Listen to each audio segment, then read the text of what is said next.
Kingdom One family, hey, welcome back to another podcast. This podcast is here to help you get courageous, healthy, and effective when it comes to ministry. And we do that through providing you the tools, the knowledge, and the resources needed for that to happen so you can see your mission and your vision come to life. On today's podcast, we have special guest Lindsay Warner. She is a Bowen Family therapist who is passionate about helping families and couples reconnect with that healthy intimacy and open communication. This also leads into her practice as an organizational coach, helping organizations develop deeper relationships and finding ways to mature organizations so that the communications lines stay open. Not only that they stay open, but they become healthy. You're going to love this conversation. I suggest you grab some pen and paper because you're going to be taking a lot of notes. Here's my conversation with Lindsay Warner.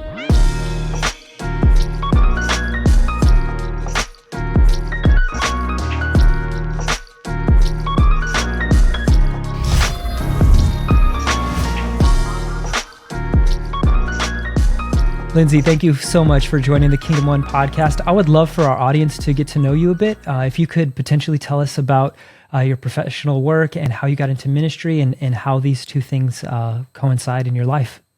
Absolutely. Thanks so much for having me. I'm excited to be here. I have been a therapist, an LPC, for about 13 years, and I was in private practice, seeing marriage and family. That was my favorite group of people to work with. And this job at a Hill Country Bible Church opened up to be the director of counseling. And it just called to me. I loved working with ministry people in my private practice. And I was like, this would be such a great way to bring relational health and emotional health to the church family at large through this opportunity. And so I thankfully got that job and served in that position for about 5 years. And as I got to know the lead pastor and the executive team there and just had good conversations about healthy systems and healthy relationships and how anxiety impacts not just a family system, but an organizational system, they were so awesome. They wanted to know more and more and more.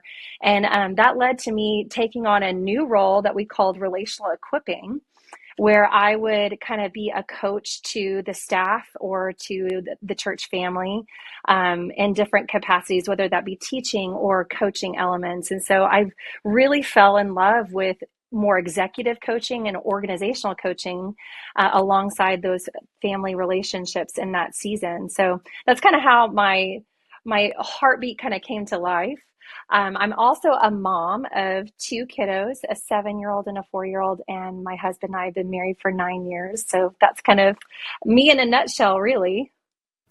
Awesome. Yeah. Thank you for sharing. You talked a bit about family systems, and that's really interesting. Can you maybe introduce our audience to what that means? I know it's a specific family system, but can you potentially explain that to us?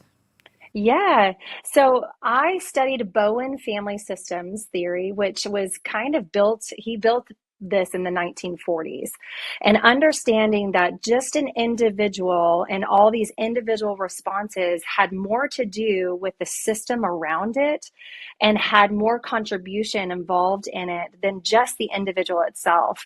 And so it really came to help us understand symptomology, because usually we thought about it from just a singular point of view, to seeing, oh my goodness, there's so many factors going on.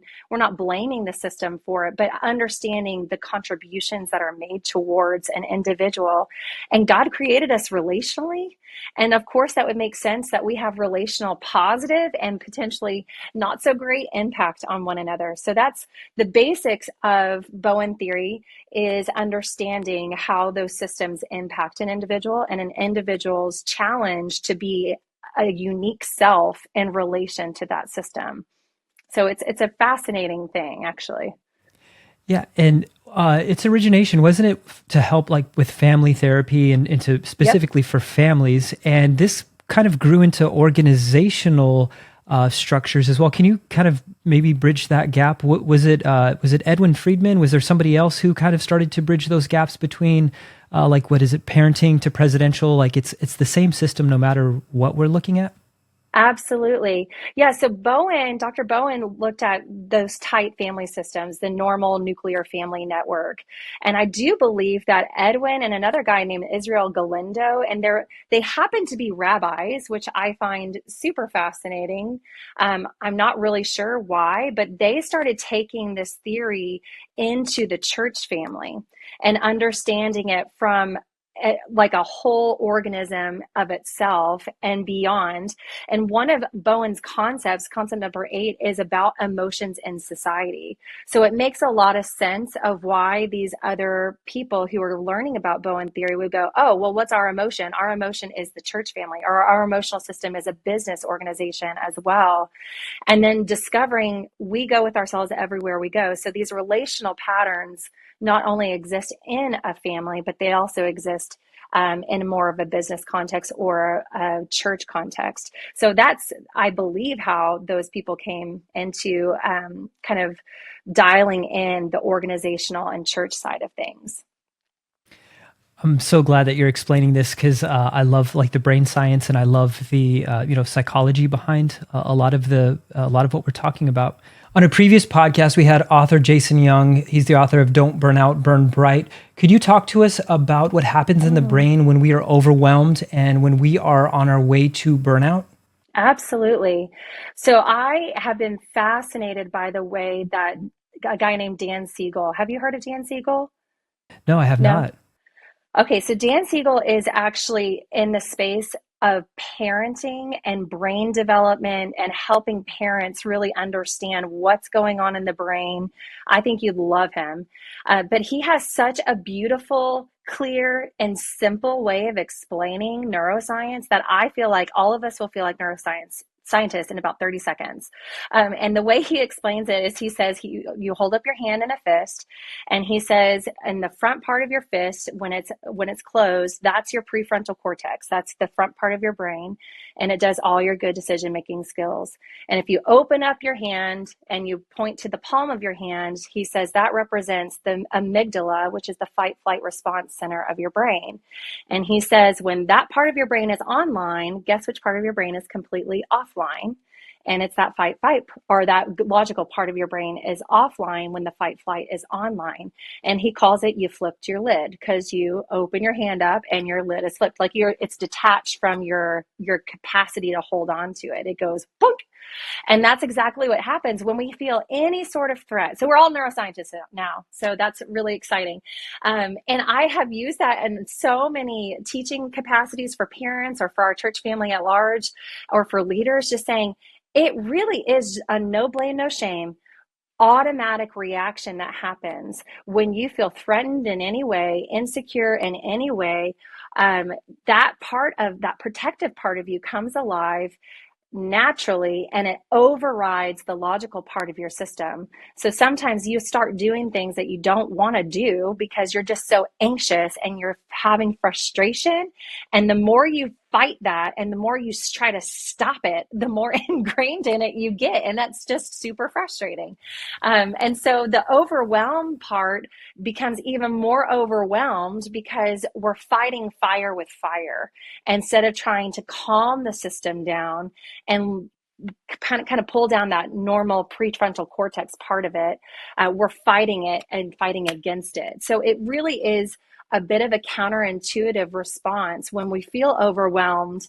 How to calm down is actually to embrace being overwhelmed and to go, oh, I am feeling whatever feeling, and allow that to be. And it naturally starts calming the system down and getting enough space for you to get that prefrontal cortex to come back online. But it seems so opposite of what you should do. So it's quite confusing. Yeah, I love how you say that it's counterintuitive because we think that we would just tell ourselves to be calm.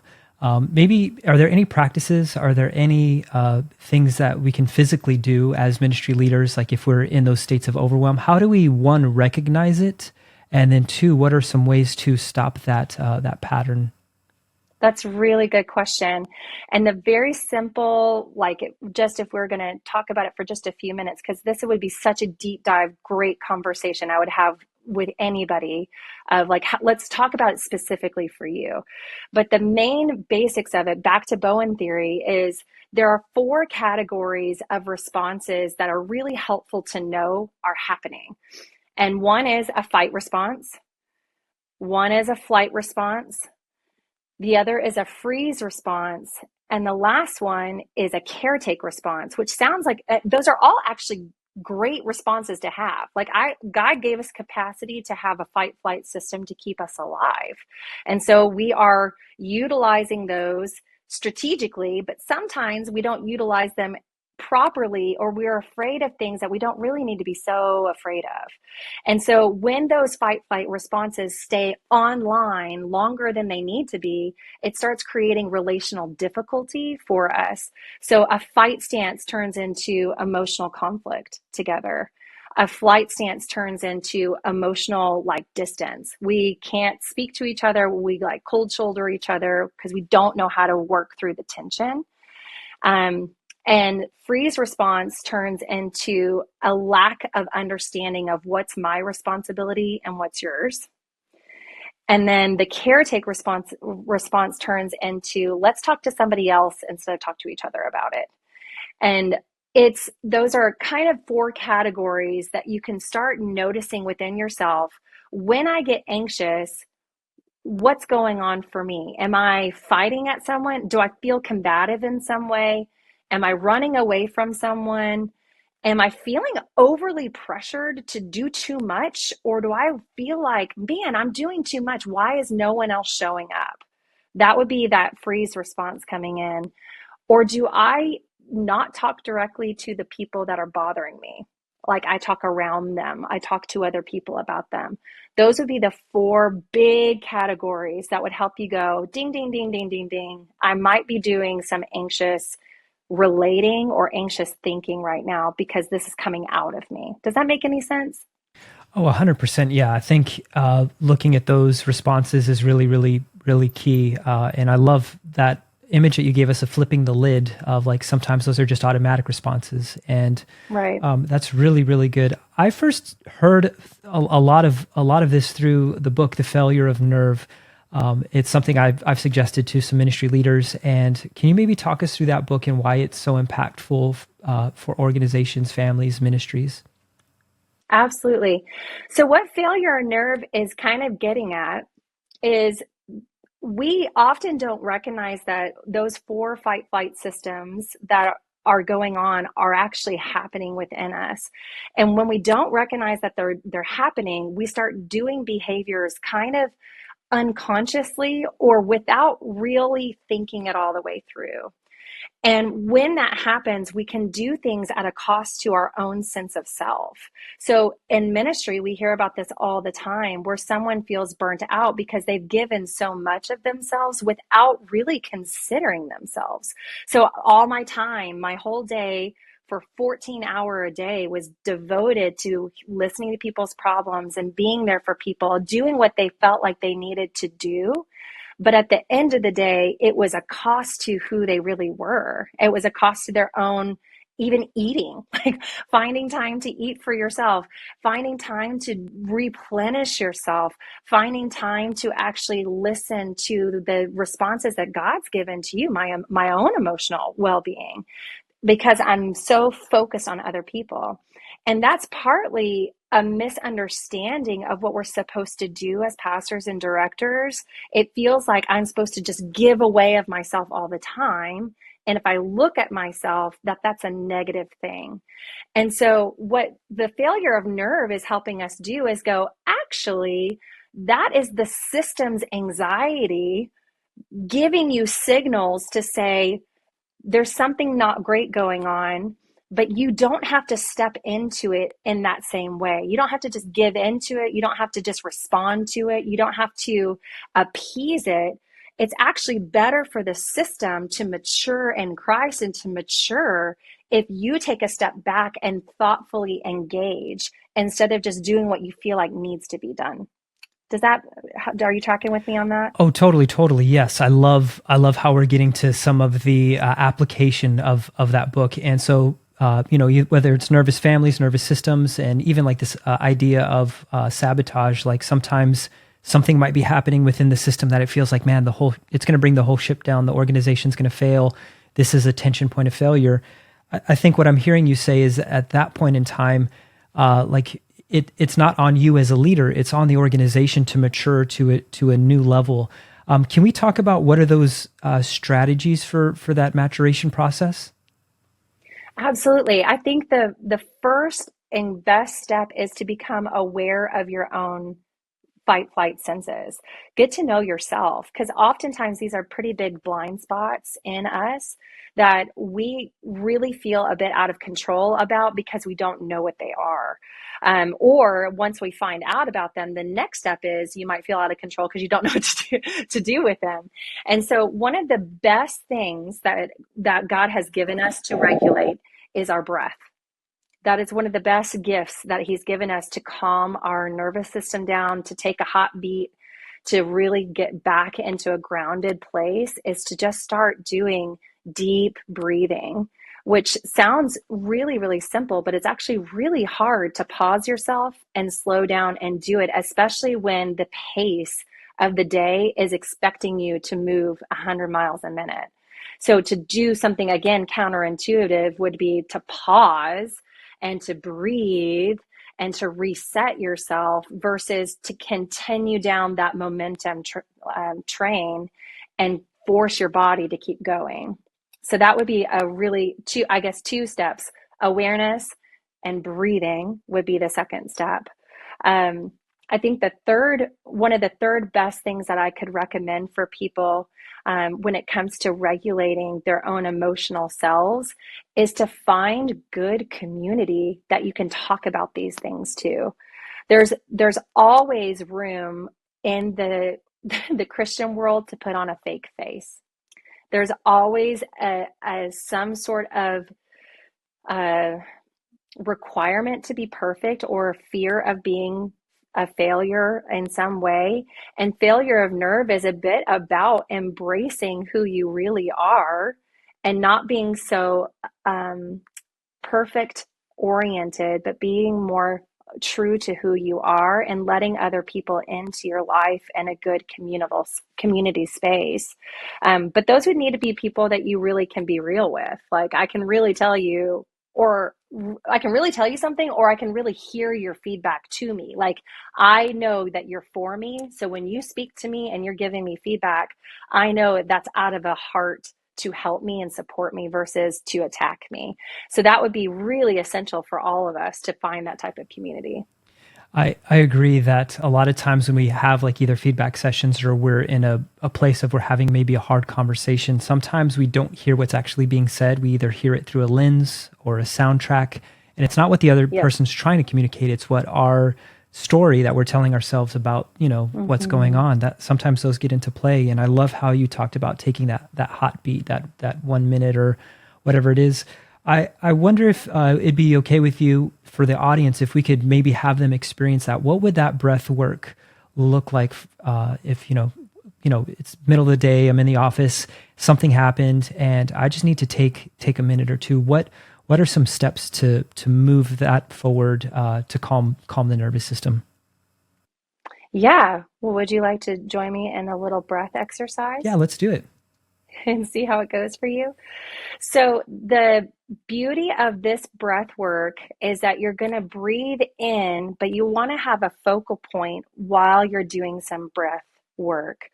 And so what I would have you do is close your eyes and think of something that is true, noble, right, admirable, or praiseworthy, as Philippians 4:9 says.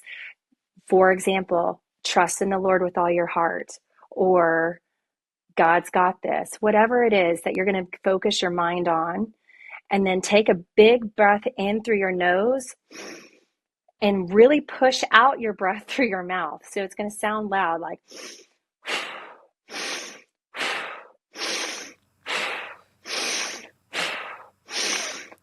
and then inhale and hold it. And just keep holding it. And you'll notice that your body has expanded and you're holding that tension, but you're noticing that your whatever focal point you've had is becoming more and more true. And you've cultivated this inner strength that you didn't have before. And you can release and breathe out and breathe normal. And that is just a very simple, I do that about 3 times in a row. And there's something very special about breathing in through your nose to get that air flowing, but pushing that negativity or negative stress or negative thought process in a big breath.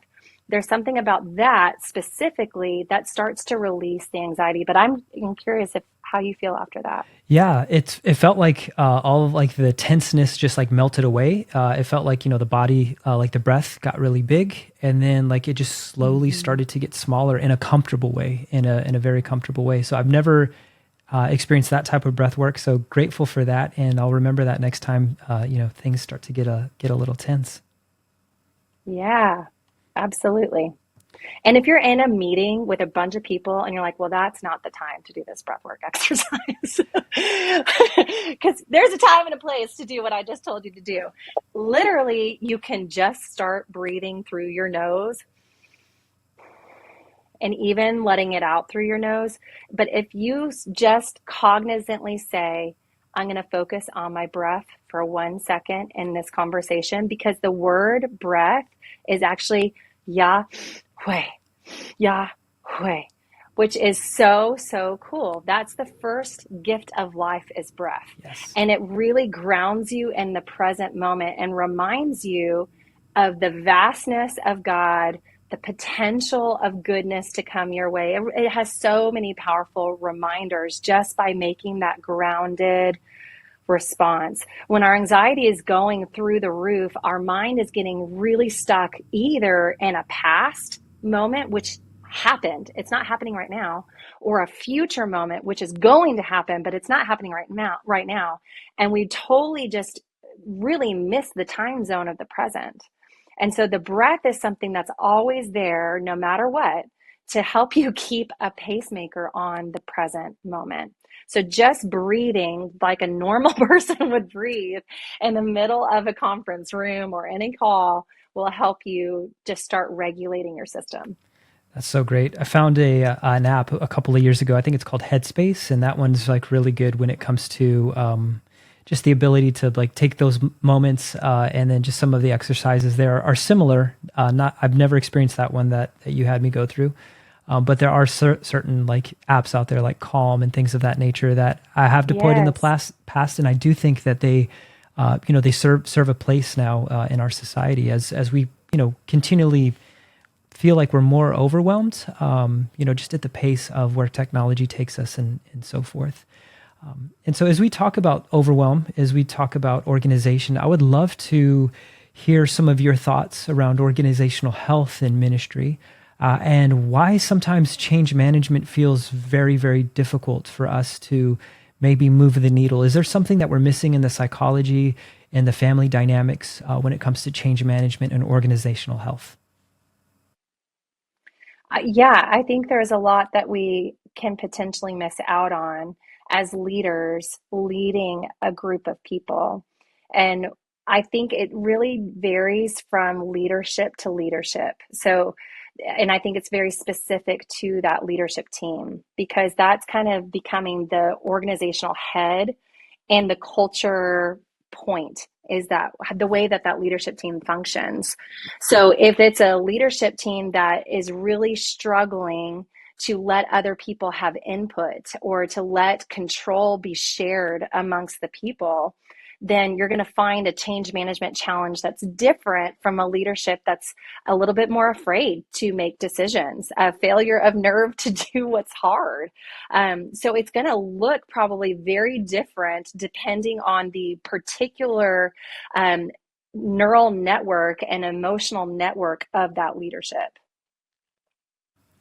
And as you talk about the emotional and neural network of the organization, that's something that I've really haven't thought much about, but sounds really fascinating. Is that are you saying that the leadership teams, they set the tone for the emotion and for some of the thinking throughout the entirety of the organization? I have experienced it that way and I've seen it that way. I'm not saying that it is unchangeable from the rest of the organization to the top. Because if you think about it and from a family system perspective, children can impact their parents in a positive way, but children have little less power to show that change or to demand that change or advocate for that change, depending on how open that system is to feedback. And so it really does matter how open you are to feedback in the upper levels of management, because you are, if you're not open to that feedback, then you are allowing things to keep happening probably more unintentionally than you have ever thought. So your contribution to the organization is something that's a big blind spot if you aren't allowing that two-way street of feedback to come up to you. And in church world, in the world of Christian people, we have a really tough time being honest, especially with the people we believe to be our superiors. And I do think that's a good thing gone bad. Like this banter back and forth, like that's for some reason not allowed in the minds of the people beneath whoever you are serving. And that's a natural power that's given to every leader. Is you've been given the power to lead. You have the power to fire me and hire me. Then you probably have more power than we're giving you credit for on this emotional process too. And so that's one of the things as leaders, is if we're not recognizing it is our obligation and our joy to get to set the tone for how these relationships go.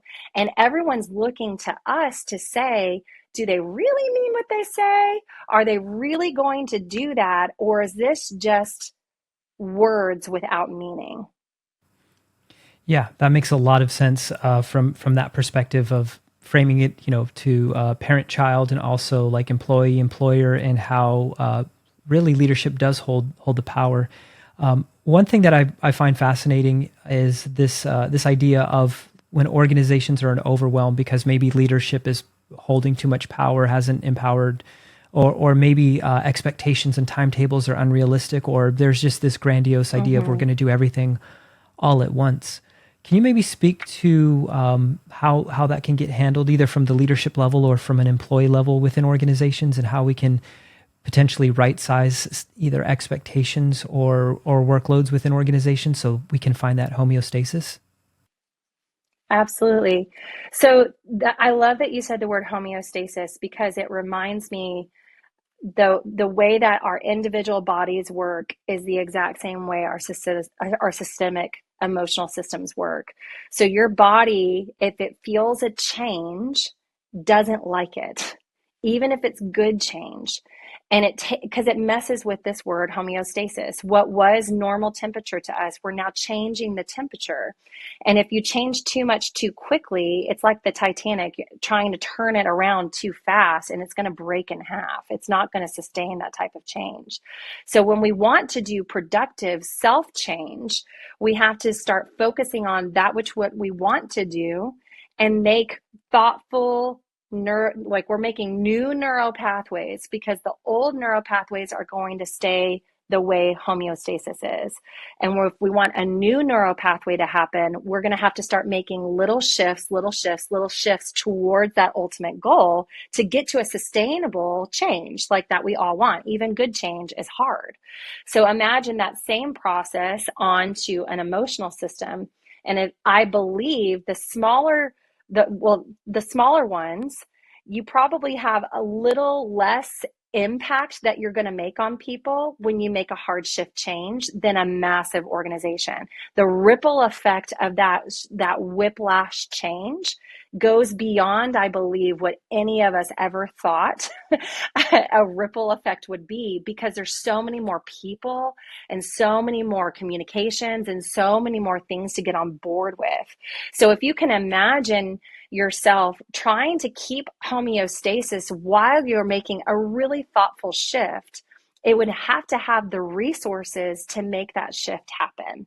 That could be communication in advance. That's a great resource, is clarity. What we're doing, really important to know. Also really important to know is why. Like, why are we changing homeostasis?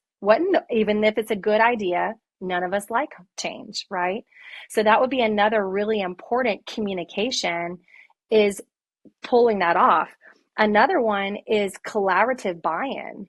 So if you're just making a change at the top without considering bringing people along, it feels like micromanagement, and it feels like me, the employee or the person who's super invested. I think I'm super invested in this place.